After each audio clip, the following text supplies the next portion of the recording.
तो फाइनली बहुत जुगाड़ करने के बाद कक्षा 11वीं द्वितीय परीक्षा वर्ष 2025-26 विषय भौतिक शास्त्र यानी फिजिक्स का असली वाला क्वेश्चन पेपर लेकर आ चुके हैं, जो आपका कल 3 जून को होने वाला है। तो प्यारे बच्चों, आपको यहाँ पे बिल्कुल भी टेंशन नहीं लेना है। यदि आप इस वीडियो को शुरू से लेकर लास्ट तक वॉच करते हैं तो 100% गारंटी है कि आपको इस बार फिजिक्स में पास होने से कोई भी नहीं रोक सकता और आपके इस बार फिजिक्स में 70 में 70 नंबर आने वाले हैं। तो चलिए बच्चों, मैंने टाइम वेस्ट किया क्योंकि आपके पास टाइम बहुत कम बचा हुआ है। तो बच्चों, सबसे पहले आप देख सकते हैं पेपर का फ्रंट पेज आपका यहाँ पे कुछ इस टाइप का होने वाला है एंड जो क्वेश्चन है बच्चों इसके अगले पेज से दिए गए हैं।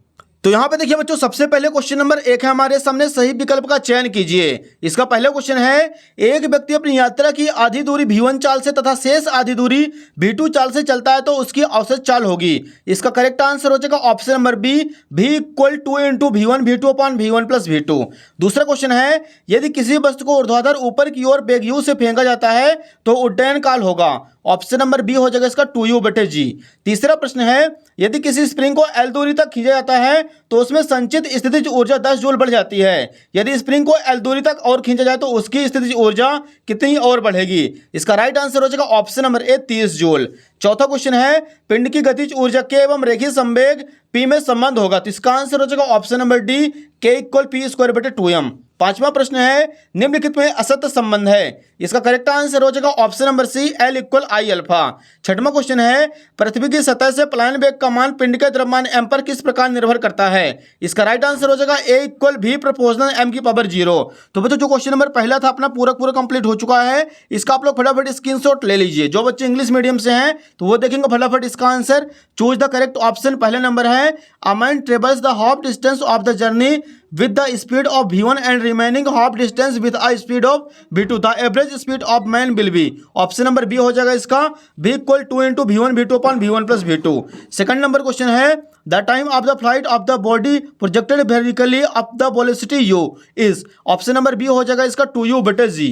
तीसरा क्वेश्चन है, on stretching a spring by a distance its potential energy increase by 10 joule, the potential requirements to further stretch by the distance I will be। Option number A हो जाएगा इसका 30 जूल।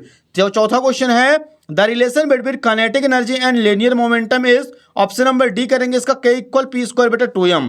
पांचवा क्वेश्चन है, the incorrect relation is. इसका answer हो जाएगा option number C, L equal I alpha. छठवां number है, the escape velocity of a particles of mass m from earth surface depend on the mass m as. Option number A हो जाएगा इसका v proportional m⁻0। तो बच्चों, जो question number यहाँ पे फर्स्ट है पूरा कंप्लीट हो चुका है। सेकंड के लिए मूव करते हैं अगले पेज पर। यहाँ पे देखिए बच्चों, दूसरा क्वेश्चन है, रिक्त स्थानों की पूर्ति कीजिए। पहला नंबर, 108 किलोमीटर प्रति घंटा इक्वल डैश। इसका आंसर हो जाएगा 30 मीटर प्रति सेकंड। दूसरा प्रश्न है, सदिश वेक्टर ए बराबर 6i cap plus 8j cap का मापांक 10 होगा। तीसरा प्रश्न है, बल का आवेग बराबर संवेग में परिवर्तन होता है। चौथा क्वेश्चन, किसी रोलर को खींचने की अपेक्षा ढकेलना कठिन होता है। पांचवा प्रश्न है, यदि कार्नो इंजन को 100 डिग्री सेल्सियस एवं 0 डिग्री सेल्सियस के मध्य कार्य कराया जाता है तो उसकी दक्षता 26.8% होगी। छठवां क्वेश्चन है, रुद्धोष में प्रसार प्रक्रम में शीतलन होता है। तो बच्चों, जो क्वेश्चन नंबर दूसरा था वो भी पूरा कंप्लीट हो चुका है। इसका आप लोग फटाफट स्क्रीनशॉट ले लीजिए। अगला देखिए बच्चों, यहाँ पे प्रश्न तीसरा है, सही जोड़ी मिलाकर लिखिए। पहला नंबर देखिए, वोल्टेज में नियतांक का मान। तो इसका करेक्ट आंसर हो जाएगा बच्चों ऑप्शन नंबर ई हो जाएगा 1.38 गुणे 10⁻23 जूल प्रति केल्विन। दूसरा क्वेश्चन, स्टीफन नियतांक का मान। इसका आंसर हो जाएगा 5.67 गुणे 10⁻8। तीसरा, गुरुत्वाकर्षण नियतांक का मान 6.67 गुणे 10⁻11। चौथा नंबर है, पृथ्वी पर पलायन वेग। तो इसका आंसर हो जाएगा 11.2 किलोमीटर प्रति सेकंड। पांचवा है, पृथ्वी के निकट कक्षीय वेग। इसका आंसर हो जाएगा 7.9 किलोमीटर प्रति सेकंड।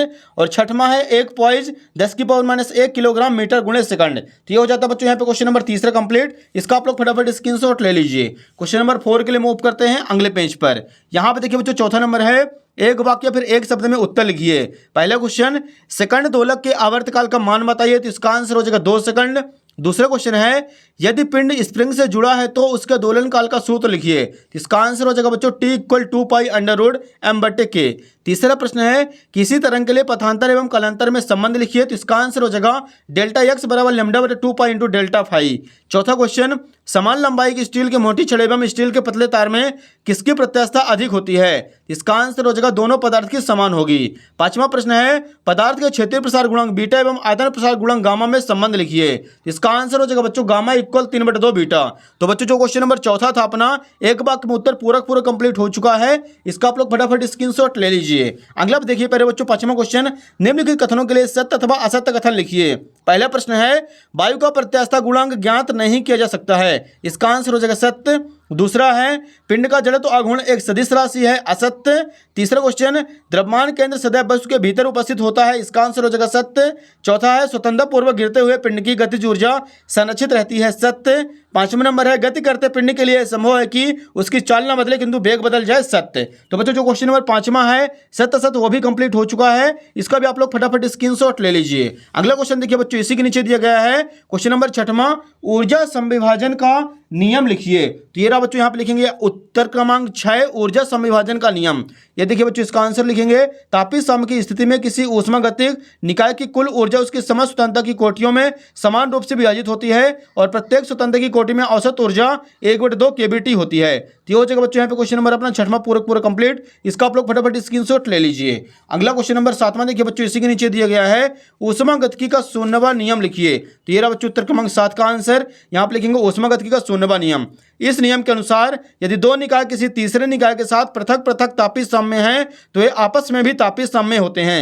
ये हो जाएगा बच्चों यहाँ पे क्वेश्चन नंबर 7वां कंप्लीट। इसका भी आप लोग फटाफट स्क्रीनशॉट ले लीजिए। अगला क्वेश्चन देखिए बच्चों अगले पेज पर दिया गया है। यहाँ पे हमारे सामने क्वेश्चन नंबर 8 है, दरवाजे के हैंडल कब्जे से दूर होते हैं क्यों? आप लोग देख सकते हैं क्वेश्चन हमारे सामने है। इसका आंसर देखिए बच्चों, दरवाजे के हैंडल को कब्जे से दूर लगाया जाता है ताकि कम बल लगाकर भी दरवाजा आसानी से खोला जा सके। दरवाजे के हैंडल को कब्जे से दूर लगाने की वजह यह है कि इसमें कम बल आघूर्ण का मान बढ़ जाता है। तो हो जाएगा 8वें का आंसर। अगला प्रश्न देखिए डियर, क्वेश्चन नंबर 9 है, विराम में स्थित 10 किलोग्राम की वस्तु पर बल की गणना कीजिए जो 2 सेकंड में उसका वेग 8 मीटर प्रति सेकंड बढ़ा दे। इसका आंसर आप लोग यहाँ पे देख सकते हैं बच्चों क्वेश्चन नंबर 9 का। सबसे पहले लिखेंगे m बराबर 10 किलोग्राम, t बराबर दिया 2 सेकंड और u बराबर 0 मीटर प्रति सेकंड, v बराबर 8 मीटर प्रति सेकंड। a की वैल्यू v माइनस यू बटे टी से निकालेंगे। 8 माइनस 0/2, 8 में 2 का भाग करेंगे 4 मीटर प्रति सेकंड स्क्वायर। देन इसके बाद f बराबर ma का फॉर्मूला लगाना, 10 × 4 10 को 40 न्यूटन आ जाएगा इसका राइट आंसर। क्वेश्चन नंबर 10 देखिए, सर्पी घर्षण एवं बेलन घर्षण में अंतर लिखिए। तो एक साइड आपको यहाँ पे हेडिंग करना है सर्पी घर्षण, दूसरे साइड बेलन घर्षण। पहला हो जाएगा जब एक वस्तु दूसरे वस्तु के ऊपर फिसलती है तो उनके संपर्क तलों के मध्य कार्य करने वाले घर्षण को सर्पी घर्षण कहते हैं। जब एक वस्तु दूसरी वस्तु के ऊपर लुढ़कती है या घूमती है तो उनके संपर्क तलों के मध्य कार्य करने वाले घर्षण को लोटनिक घर्षण कहते हैं।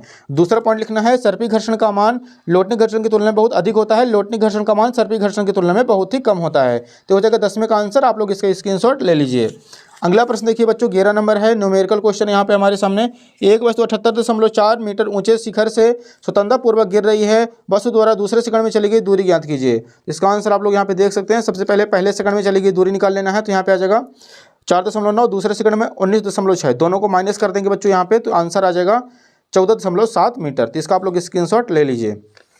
क्वेश्चन नंबर 12 है, सार्थक अंकों की संख्या बताइए। पहला क्वेश्चन है 0.023, दूसरा है 34.70। तो यहाँ पे आप लोग देख सकते हैं पहले में जो सार्थक अंकों की संख्या हो जाएगी 2 और दूसरे में सार्थक अंकों की संख्या 4। अगला प्रश्न देखिए बच्चों, प्रश्न क्रमांक 13 अगले पेज पर दिया गया है। सिद्ध कीजिए शक्ति बराबर बल गुणे वेग होता है। या फिर आप लोग इसका अथवा कर लीजिए, एकदम सिंपल है। नियत बल के लिए कार्य ऊर्जा प्रमेय लिखिए एवं सिद्ध कीजिए। तो यहाँ पे इसका आंसर है कार्य ऊर्जा प्रमेय का सबसे पहले आपको स्टेटमेंट लिखना है। इस प्रमेय के अनुसार किसी वस्तु पर लगाए गए बल द्वारा किया गया कार्य उस वस्तु की गतिज ऊर्जा में परिवर्तन के बराबर होता है। एंड इसका आप लोग प्रूफ देख सकते हैं, यहाँ पे हमारे सामने है, स्क्रीनशॉट ले लीजिए।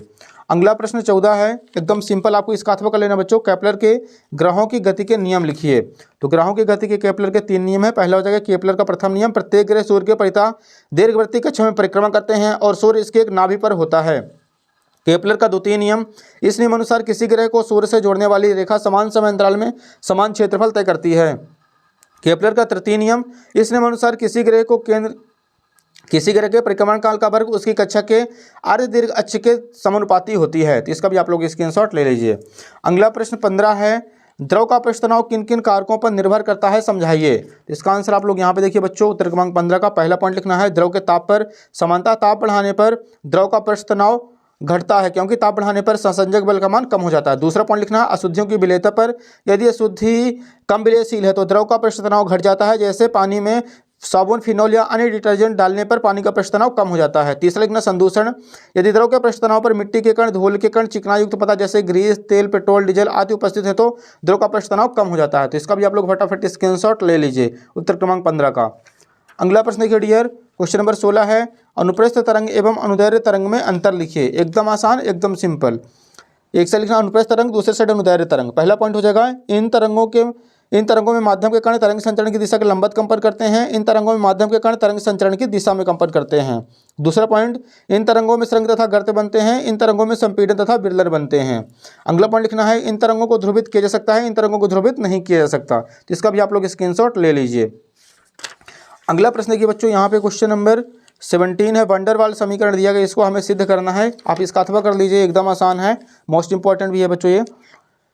श्यान बल F का मान श्यानता गुणांक ईटा और त्रिज्या r तथा वेग v पर निर्भर करता बिमी विधि से हल कीजिए। तो ये रहा बच्चों इसका आंसर उत्तर क्रमांक 17 का। आप लोग फटाफट इसका स्क्रीनशॉट ले लीजिए। यहाँ पे पूरा सॉल्व करेंगे, F बराबर 6 पाई ईटा r भी आ जाएगा इसका, यही स्टोक का नियम है। प्रश्न 18 है, सिद्ध कीजिए कि किसी पिंड को पृथ्वी तल से कोण बनाते हुए फेंकने पर प्रक्षेप का पथ परवलयाकार होता है। तो ये रहा बच्चों उत्तर क्रमांक 18, इसका व्यंजक आपको करना है। आप लोग फटाफट इसका स्क्रीनशॉट ले लीजिए। लास्ट में निकालेंगे y बराबर x tan theta minus 1/2 g into x square बटे u square cos square theta. यह परवलय का समीकरण है, अतः प्रक्षेप का पथ परवलयाकार होता है। अगला प्रश्न 19 है, किसी बर्तन में भरे तप्त भोजन का ताप 2 मिनट में से 94 डिग्री सेल्सियस से 86 डिग्री सेल्सियस हो जाता है, जबकि कच्छ ताप 20 डिग्री सेल्सियस है। 71 डिग्री सेल्सियस से 69 डिग्री सेल्सियस ताप के गिरने में कितना समय लगेगा? तो लीजिए बच्चों उत्तर क्रमांक 19 का आंसर।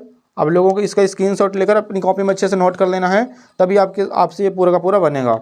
लास्ट क्वेश्चन देखिए बच्चों, 20 नंबर है, मोस्ट इंपॉर्टेंट। सरल लोलक के आवर्तकाल का व्यंजक T=2 pi root of L बटे जी का निगमन कीजिए। बताइए कि किस की आवर्तकाल किन कारकों पर निर्भर करता है। तो ये रहा बच्चों उत्तर क्रमांक 20 का आंसर। सबसे पहले लिखेंगे यहाँ पे सरल लोलक, किसी पदार्थ के बिंदु आकार के भारी कण को एक भारहीन, अभितान एवं पूर्ण लचकदार डोरी से बांधकर किसी दृढ़ आधार से लटका दे तथा घर्षण रहित दोलन की व्यवस्था करें तो इस निकाय को सरल लोलक कहते हैं। एंड इसका जो व्यंजक है आप लोग देख सकते हैं यहाँ पे सामने। सबसे पहले आपको यहाँ पे चित्र बनाना है और थोड़ा सा और है बच्चों, यहाँ पे आप लोग देख सकते हैं अगले पेज पर। आपको पूरा का पूरा इसका स्क्रीनशॉट ले लेना है। लास्ट में निकालेंगे तो T=2 pi root of L बटे जी, यही अभी सरल लोलक के आवर्तकाल का व्यंजक है। इसका आप लोग स्क्रीनशॉट ले लीजिए।